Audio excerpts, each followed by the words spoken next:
ኢትዮጵያ ትክክለኛ የልማት ጎዳና ላይ ትገኛለች። ውበቱ አባተ ዋና አሰልጣኝ ሆኖ ተሾመ። በዓለም አቀፍ መድረክ ኢትዮጵያ ተሹማለች።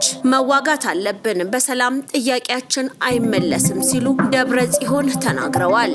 ሰላም ጤና ይስጥልን። የተወደዳችሁና የተከበራችሁ የሀቅና ሳቅ ሚዲያ አድማጮቻችንና ተመልካቾቻችን የዕለቱን ወሳኝ መረጃ ይዘንላችሁ ቀርበናል። በወሳኝ መረጃ የዜና ዝግጅታችን የሀገር ውስጥና የውጭ መረጃዎችን ወደ እናንተ እናደርሳለን። ለሚቀጥሉት 3 ወራት አዲስ የክፍያ ታሪፍ ጭማሪ ተደርጓል። በኤሌክትሪክ ክፍያ ላይ የታየው ለውጥ አዲስ ጭማሪ ሳይሆን ቀድሞ የተወሰነ ማስተካከያ ሂደት ነው ሲል የኢትዮጵያ ኤሌክትሪክ አገልግሎት ገልጿል። የኢትዮጵያ ኤሌክትሪክ አገልግሎት በደንበኞች ላይ የተደረገው የታሪፍ ማስተካከያ ክፍያ ቀደም ሲል በስትራቴጂው መሰረት የተወሰነ መሆኑን አስታውቋል። የኢትዮጵያ ኤሌክትሪክ አገልግሎት የሽያጭና ደንበኞች አገልግሎት ዳይሬክቶሬት ዳይሬክተር ዶክተር ይህይስ ስዩም እንደገለጹት ከሆነ በ2017 ዓ.ም መስከረም ወር ላይ የተጀመረው የታሪፍ ማሻሻያ የህብረተሰቡን የመክፈል አቅም ባገናዘበ መልኩ በ24 የሩብ ዓመታት ተከፍሎ ተግባራዊ እየተደረገ ይገኛል። ይህ የታሪፍ ማስተካከያ ተቋሙ ከ4 ዓመት በኋላ የሚሰበስበውን አጠቃላይ ክፍያ በመስከረም 2017 ዓ.ም ላይ በአንድ ጊዜ ማስከፈል የነበረበት ቢሆንም የህብረተሰቡን የመክፈል አቅም ታሳቢ በማድረግ በጥቂቱ ከፋፍሎ እንዲከፈል የተዘረጋ ስትራቴጂ ነው በማለት ዳይሬክተሩ አብራርተዋል። በአሁኑ ወቅት በስራ ላይ ያለው ታሪፍ ዝቅተኛውን የህብረተሰብ ክፍል በልዩ ሁኔታ ለመደገፍ የመንግስት ድጎማ የሚደረግበት ነው ያሉ ሲሆን እስከ 50 ኪሎዋት ሰዓት የሚጠቀሙ ደንበኞች በ1 ኪሎዋት 96 ሳንቲም ብቻ እንዲከፍሉ እየተደረገ እንደሆነ ገልጸዋል። ዶክተር ይህይስ አክለው እስከ 200 ኪሎዋት የሚጠቀም ማንኛውም ደንበኛ በትክክለኛው ታሪፍ ዋጋ ሳይሆን በድጎማ እንዲከፍል እየተደረገ መሆኑንም አብራርተዋል። ደንበኞች በአንድ ወር ውስጥ በተደጋጋሚ ኃይል ሲገዙ ስለሚገጥማቸው የዋጋ ልዩነት ሲያብራሩ የዋጋ አተማመን ስርዓቱ በ30 ቀን ውስጥ የተጠቀሙትን አጠቃላይ የኃይል መጠን በአንድ ላይ ደምሮ ስለሚያሰላው የኪሎዋት መጠኑ ሲጨምር ታሪፉም አብሮ እንደሚጨምር አብራርተዋል። ይህ ሁኔታን ተከትሎ የሚነሱ ቅሬታዎችን ለመፍታት ተቋሙ በየክፍለ ከተማው ከነዋሪዎች ጋር ሰፊ የግንዛቤ ማስጨበጫ ውይይቶችን እያደረገ ሲሆን ባለፉት 15 ቀናት ውስጥም ከፖሊሲ ጥናት ኢንስቲትዩት ጋር በመተባበር ለሚዲያ አካላት ስልጠና መስጠቱንም ገልጿል። ኢትዮጵያ የዓለም አቀፍ አርቲፊሻል ኢንተለጀንስ ትብብር ድርጅት መስራች አባል ሆነች። የኢኖቬሽንና ቴክኖሎጂ ሚኒስትር ዶክተር በለጠ ሞላ የድርጅቱ የምስረታ ስምምነት በኢትዮጵያ ስም በሻንጋይ መፈረማቸውን ተከትሎ ኢትዮጵያ የዓለም አቀፍ አርቲፊሻል ኢንተለጀንስ ትብብር ድርጅት ከሆኑ 29 መስራች ሀገራት አንዷ መሆኗን ሚኒስትሩ አስታውቋል። ሚኒስትሩ እንደገለጹት ከሆነ ስምምነቱ የተፈረመው ሐሙስ ዕለት የ2018 የዓለም አቀፍ አርቲፊሻል ኢንተለጀንስ ኮንፈረንስ ከመጀመሩ አስቀድሞ በተካሄደ ይፋዊ ስነ ስርዓት ላይ ሲሆን ይህም በአርቲፊሻል ኢንተለጀንስ ዙሪያ ለዓለም አቀፍ ትብብር የሚሰራውን አዲሱን ዓለም አቀፍ ድርጅት መመስረቱን ያበሰረ ነው። እንደ ሚኒስተሩ ገለጻ ከሆነ ዋና መስሪያ ቤቱ በሻንጋይ የሚደረገው በአርቲፊሻል ኢንተለጀንስ ዘርፍ ዓለም አቀፍ ትብብርን እና ዓለም አቀፋዊ አስተዳደርን ለማሳደግ የሚተጋ ራሱን የቻለ ዓለም አቀፍ መንግስታዊ ያልሆነ ድርጅት ሆኖ ይንቀሳቀሳል። ድርጅቱ የተባበሩት መንግስታት ድርጅት ቻርተር መርሆችን በተከተለና ሰብአዊ እሴትን ማዕከል ባደረገ መልኩ የኤአይ ልማት ጠቃሚ አስተማማኝ ደህንነቱ የተጠበቀ ሁሉንም ያካተተና ፍትሃዊ ሆኖ እንዲቀጥል ለማድረግ ያለመ ነው። በስነ ስርዓቱ ላይ የቻይና ውጭ ጉዳይ ሚኒስትር ዋንጊው ስምምነቱን በቻይና ስም የፈረሙ ሲሆን የተባበሩት መንግስታት ድርጅት ዋና ጸሐፊ አንቶኒዮ ጉቴሬስ በስነ ስርዓቱ ላይ መገኘታቸውን ሚኒስትሩ ገልጿል። በደብረ ብርሃን ከተማ በነዳጅ የሚሰሩ ሞተር ሳይክሎች ምዝገባ በማድረግ ህጋዊ መለያ ኮድ በመስጠት እንዲንቀሳቀሱ መፈቀዱን የደረሰን መረጃ ያመለክታል። የደብረ ብርሃን ከተማ አስተዳደር ጸጥታ ምክር ቤት ባስተላለፈው ውሳኔ መሰረት በነዳጅ የሚሰሩ ሞተር ሳይክል ባለንብረቶች ምዝገባ የግል የመንግስት መንግስታዊ ያልሆኑ በማካሄድ ህጋዊ ስምሪት ለመስጠት ውሳኔውን አስተላልፏል። በዚህ መሰረት የምዝገባ መስፈርቶች ባለቤትነት ማረጋገጫ ሊብሬ ማቅረብ፣ ለመንግስት ተሽከርካሪዎች የመስሪያ ቤቱ አድራሻ ደብረ ብርሃን ብቻ የሆነ የባለቤቱ የዲጂታል መታወቂያ፣ የዘመኑ የታደሰ ቦሎ ኮፒ፣ ሶስተኛ ወገን ኢንሹራንስ 1 ኮፒ፣ መንጃ ፍቃድ 1 ኮፒ፣ ከላይ ከ1 እስከ 6 የተጠቀሱትን ሰነዶች ዋናውን ኮፒ በማሟላት ደብረ ብርሃን ከተማ አስተዳደር ትራንስፖርት ሎጂስቲክስ መምሪያ ቢሮ ቁጥር 16 ስምሪት ቡድን ባለንብረቱ ህጋዊ ወኪል በአካል በመገኘት መመዝገብ ይኖርባቸዋል። የመመዝገቢያ ጊዜ ከሐምሌ 15 እስከ 30 2018 ዓ.ም ዘወትር በስራ ሰዓት ሲሆን ከተጠቀሰው ጊዜ ውጪ የሚመጣ ተመዝጋቢ እንደማያስተ እንደሚያስተናግድ መስሪያ ቤቱ መግለጹን ከደብዳቤው ተመልክተናል።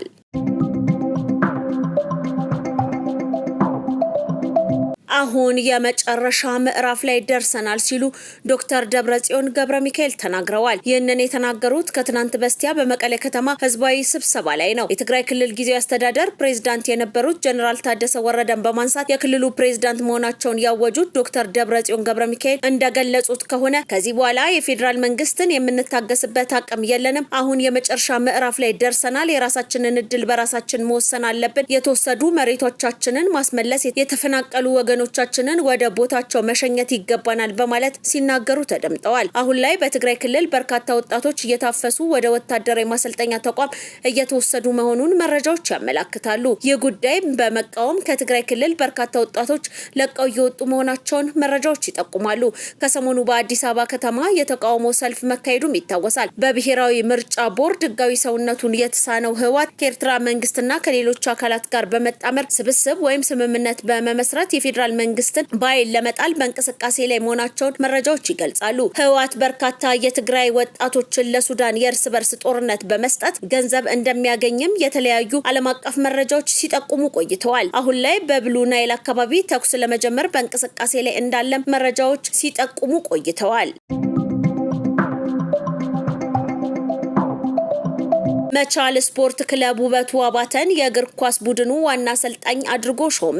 የኢፌድሪ መከላከያ ሰራዊት ሐምሌ 14 ቀን 2018 ዓ.ም የመከላከያ መቻል ስፖርት ክለብ በበጀት ዓመቱ እቅድ አፈጻጸምና በቀጣይ በጀት ዓመት እቅድ ላይ ከክለቡ ቦርድ አመራሮች ጋር ውይይት አካሂዷል። በዕለቱ የእግር ኳስ ቡድኑ ዋና አሰልጣኝ ሆነው የተሾሙት ኢንስትራክተር ውበቱ አባተን ለቦርዱ አስታውቋል። የመከላከያ መቻል ስፖርት ክለብ ቦርዱ ሰብሳቢና የአዋሽ ባንክ ዋና ስራ አስፈጻሚ አቶ ፀሐይ ሽፈራው ለ2019 በጀት ዓመት የተያዘው እቅድና በጀት ግልጽና ለስራ የሚያነሳሳ በመሆኑ በጋራ ስራዎችን በመስራት የመቻልን ከፍታ መመለስና ውጤታማ ማድረግ አስፈላጊ መሆኑን ገልጸዋል። ክለቡ በ2019 ዓ.ም በእግር ኳስና በቮሊቦል ቡድኖች እንዲሁም የዓለም ሚሊተሪ ስፖርት ውድድሮች ላይ ተሳታፊ በመሆን የተቋሙንና የሀገርን ሰንደቅ ዓላማ ከፍ ማድረግ ይጠበቅበታል ሲሉም ገልጸዋል። አቶ ፀሐይ ሽፈራው ቦርዱ በቀጣይ ዓመት ዋንጫ ይጠብቃል። ለዚህ ደግሞ ከአሁኑ ጀምሮ በእቅዶች መሰረት ወደ ስራ መግባትና በሁሉም የውድድር አይነቶች ውጤትን ማስመዝገብ ግድ ይላልም ብለዋል። የመቻል ስፖርት ክለብ ቦርድ አባል የሆኑት የቢኬጂ ግሩፕ መስራችና ባለቤት አቶ በላይነህ ክንዴ የ2019 በጀት ዓመት እቅድን ወደ ተግባር ለመለወጥ በሚደረገው ስራ ሁሉም ክለቡን ለማገዝ ዝግጁ መሆኑን ነው የገለጹት። የመከላከያ መቻል ስፖርት ክለብ ኢንስትራክተር ውበቱ አባተን የዋና እግር ኳስ ቡድኑ አሰልጣኝ አድርጎ ለ2 ዓመትም ሾሟል። ከቦርድ አመራሩ ጋርም ትውውቅ አድርጓል። የመከላከያ መቻል ስፖርት ክለብ የ2019 የስራ እቅድና በጀትን ለቦርድ አመራሩ አቅርቦ አጽድቋል። ዘገባው የኢፌድሪ መከላከያ ሰራዊት ነው።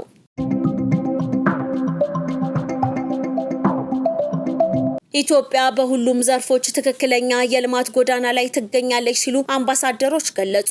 ኢትዮጵያ በሁሉም ዘርፎች ትክክለኛ የልማት ጎዳና ላይ እንደምትገኝ በኢትዮጵያ የእስራኤል አምባሳደርና የስራ ዘመናቸውን ያጠናቀቁ የኦስትሪያ አምባሳደሮች ገልጸዋል። ኢትዮጵያ ተግባራዊ ያደረገችው ሀገር በቀል የኢኮኖሚ ማሻሻያ ለኢንቨስትመንት ምቹ ሁኔታዎችን መፍጠሩንም ነው የገለጹት። በኢትዮጵያ የእስራኤል አምባሳደር አብርሃም ንጉሴ ከኢዚያ ጋር ባደረጉ ቆይታ ኢትዮጵያ የምትከተላቸው የኢኮኖሚ ፖሊሲዎች ዓለም አቀፍ ትኩረት እየሳቡ መሆናቸውንም ገልጸዋል። ኢትዮጵያ የማይክሮ ኢኮኖሚ ማሻሻያን እየተገበረችና ዲጂታል ስርዓትን እያስፋፋች መሆኑን ጠቅሰው ይህም ለሀገሪቱ የኢኮኖሚ እድገት ለኢኮኖሚያዊ ሽግግርና ከዓለም አቀፍ የኢኮኖሚ ስርዓት ጋር ለመቀናጀት እጅግ ጠቃሚ መሆኑን ተናግረዋል። በርካታ የእስራኤል ባለሀብቶች በኢትዮጵያ ማይክሮ ኢኮኖሚ ፖሊሲ በዲጂታል ስርዓት እየተሳቡ እንደሚገኙ ጠቁመው ኢትዮጵያ በኃይል በውሃና በሌሎች ቁልፍ ዘርፎች ባላት ፖሊሲ ትክክለኛ የልማት አቅጣጫዎች ላይ እየተጓዘች መሆኑንም አረጋግጠዋል። የኤሌክትሪክ መሰረተ ልማት ተደራሽነትን ማስፋፋትን ጨምሮ ኢትዮጵያ በኃይል አቅርቦት እያሳየች ያለችው ምርታ ለውጥ ባለሀብቶች በኢትዮጵያ ላይ ያላቸውን እምነት የሚያጠናክር መሆኑንም ገልጸዋል። ሀገራቱ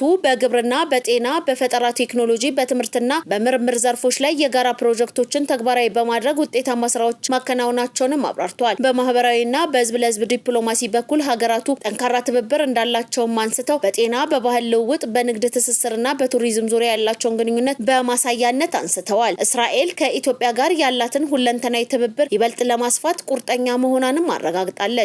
የእስራኤል ኩባንያዎች በኢትዮጵያ ያሉ የኢንቨስትመንት አማራጮችን እያጠኑ መሆኑን አመላክተው በተለይም በጠብታ መስኖ፣ በሰብል ምርት፣ በአቮካዶ፣ በስንዴ፣ በአሳና ዶሮ እርባታ ባሉ የግብርና ዘርፎች ላይ ለመስራት ፍላጎት ማሳየታቸውንም ተናግረዋል። የስራ ዘመናቸውን ያጠናቀቁት በኢትዮጵያ የኦስትሪያ አምባሳደር ሲሞን ክናፕ የኢትዮጵያ ኢኮኖሚ ሪፎርም የኦስትሪያ ባለሀብቶች ወደ ሀገሪቱ እንዲማትሩ እና አማራጮችን እንዲመለከቱ እያደረገ ነው ብለዋል። ኢትዮጵያ ሁሉን አቀፍ ሪፎርም በማድረግ የጀመረችው ጉዞ በትክክለኛ የእድገት ጎዳና ላይ እንድትቀመጥ ማስቻሉንም ጠቅሰዋል። በኢትዮጵያ ላይ በተጨባጭ ኢንቨስት ያደረጉ የኦስትሪያ ኩባንያዎች መኖራቸውን ጠቅሰው ይህንንም ይበልጥ ማሳደግ እንደሚፈልጉም ገልጸዋል። ኢትዮጵያ የያዘችው ትክክለኛ የልማት ጎዳና ዓለም አቀፍ ባለሀብቶችን እየሳበ በመሆኑ ማሻሻያው ተጠናክሮ ሊቀጥል ይገባልም ብለዋል። የኢኮኖሚ ተሳትፎ፣ የትምህርት ትብብር፣ የባህል ልውውጥን ጨምሮ የሁለቱ ሀገራት ሁለንተናዊ ግንኙነት ይበልጥ እንደሚጠናከርም ነው የተናገሩት።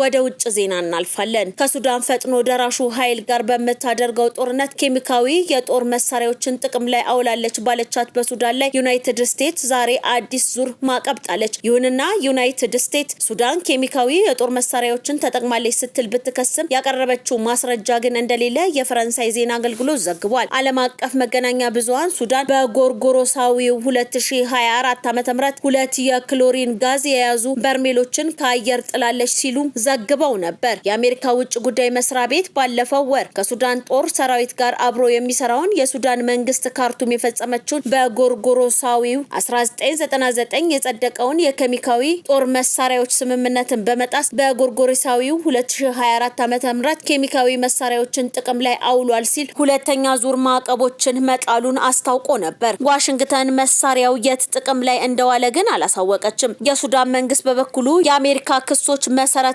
ቢስና ፖለቲካዊ ዛቻ ሲል አጣጥሏል። ከዛሬ ጀምሮ ተግባራዊ እንደሚሆን የተነገረው አዲሱ ማዕቀብ ሱዳን የገንዘብ ድጋፍና የአሜሪካን የውጭ ንግድ እንዳታገኝ ይበልጥ ይገድባል። የሱዳን አውሮፕላኖችም የአሜሪካንን የአየር ክልል እንዳይጠቀሙም ይከለክላል።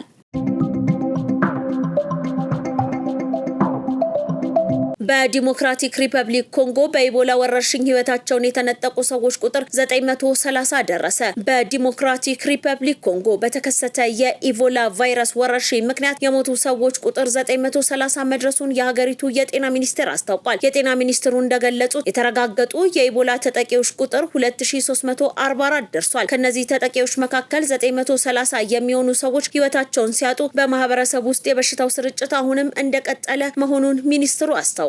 በአሁኑ ወቅትም 724 ታካሚዎች በለይቶ ማቆያ ወይም በሆስፒታል ህክምና ላይ ሲሆኑ 466 ሰዎች ከበሽታው ማገገማቸውን ሚኒስትሩ አስታውቋል። የበሽታው የሞት ምጣኔ 39.7% የደረሰ ሲሆን የተጠቂዎችን ንክኪ የመከታተል መጠን 85.8% መድረሱም ተጠቁሟል። ወረርሽኙ ባለፈው ግንቦት ወር ከታወጀ ወዲህ በሃውት ዌሌ፣ ኢቱሪ፣ ሰሜን ኪቩ፣ ደቡብ ኪቩ እና ቾፖ በተባሉ 5 ክፍለ ሀገራት መስፋፋቱንና በተለይም በቡንዲ ቡጊዮ ዝርያ ቫይረስ የተከሰተው ወረርሽኝ በኢቱሪ ግዛት እጅግ የተስፋፋ መሆኑን አናዶሉ ዘግቧል። የአፍሪካ በሽታዎች ቁጥጥርና መከላከል ማዕከል ከፊት የሚሰለፉ የጤና ሰራተኞች፣ የጤና ባለስልጣናትና አጋር ተቋማት ወረርሽኙን ለመቆጣጠር በጋራ እየሰሩ መሆኑን የገለጸ ሲሆን የማዕከሉ የድንገተኛ ዝግጅትና ምላሽ ኃላፊ ያፕፑ በመንግስትና በአጋር ተቋማት የተቀናጀ ጥረት በሚቀጥሉት ጥቂት ሳምንታት ወይም ወራት ውስጥ የበሽታው ስርጭት እየቀነሰ እንደሚሄድ ተስፋ አለም ብለዋል። የተወደዳችሁና የተከበራችሁ የሀቅና ሳቅ ሚዲያ አድማጮቻችንና ተመልካቾቻችን የዕለቱ ወሳኝ መረጃ የዜና ዝግጅታችን የተከታተላችሁትን ይመስል ነበረ። ቀሪ ዝግጅቶቻችን እንደቀጠሉ ናቸው። መልካም ጊዜ ይሁንላችሁ።